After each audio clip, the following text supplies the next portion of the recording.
మొట్టమొదటి హతసాక్షి స్టెఫెను అనేటువంటి యువకుడు హతసాక్షి అయ్యాడు.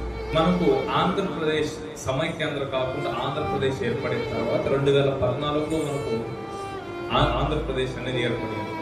అప్పటి నుండి ఇప్పటి వరకు కూడా మొట్టమొదటి హతసాక్షి ప్రవీణ్ పగడాల గారు అయ్యారు. అంతకుముందు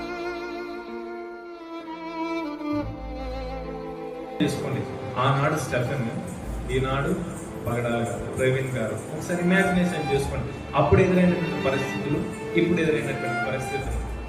ఆ విధంగా ఆయన దూషించారు. దూషించిన తర్వాత ఆయన మార్గ మధ్యలో వెళ్తున్నప్పుడు ఏం చేశారు అందరికీ తెలిసిందే, ఆయన హతమార్చారనేటువంటి విషయాన్ని మనము తెలుసుకుంటున్నాం.